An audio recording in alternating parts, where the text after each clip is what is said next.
I believe. Is there any chance that the Minuteman project, your folks, are going to be down at the border helping secure what is clearly unsecure right now?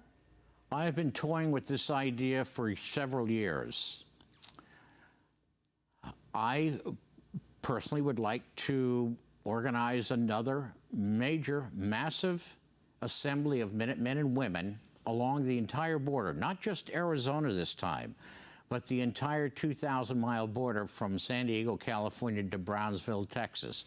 I would need 3,500 volunteers to spend 30 days in certain areas, the unprotected border areas along that 2,000-mile border.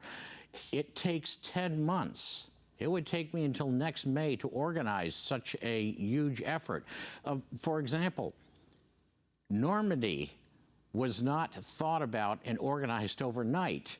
It took 2 years to organize and create the logistics and the ability for the Allied powers in World War II to actually land on Normandy.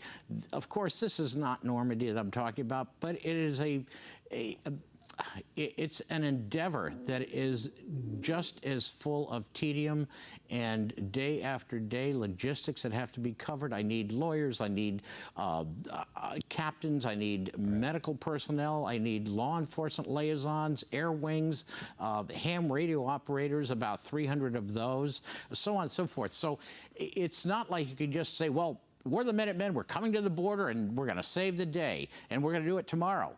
It doesn't happen that way. And just to be clear, for detractors, you're not vigilantes. You're not down there to spur on violence. You're down there as red, white, and blue Americans to try and plug a hole in a sinking ship, correct? That's correct. And in all fairness, there is that 2% wacko rate that everybody has in the activist organizations. They have to be vetted out. About 2% of the people will be a bit strange and probably should be staying home. We had that issue in the Minuteman Assembly of 2005, and we handled it very well. No one was arrested. No one drew a weapon on anyone. There were no fights. There were no altercations. It was very, very successful. But this has got to be gnawing at you right now. You're witnessing what's happening in southern Texas, this complete violation of our sovereignty, of our southern border, and the Obama administration is doing nothing. Right now, the governor's office in Texas seems to be doing nothing. This is lawlessness. This shouldn't be happening this way. Yes, that's the conduct du jour of America, a nation that, well, once, not so long ago, was heralded as a nation governed by the rule of law. It is now a nation that in short order will be governed by mob rule. My theory on this is that this is part of a concerted effort, if you will, to transfer populations of Central America and Mexico into the United States using minor children, illegal immigrants under the age of 18 as human shields, not in the sense of human shields being used in warfare, but in the sense of using these minors as human shields to deter our ability to enforce our immigration laws. We cannot deport these children. There is, in my opinion, and others I'm sure will disagree with me, there is a certain intention to,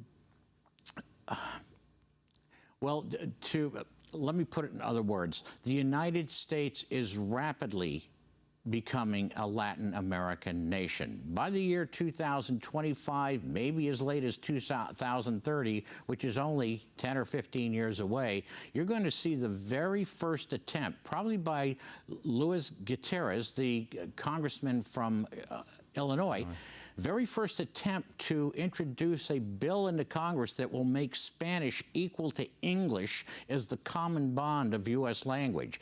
That bill will probably fail the first time. Right. But the second time it could very well pass. Part of a wave. And let's face it, Jim, groups like La Raza have made no bones about it. They want to take back California. They want to take back what they consider all of us to be racist.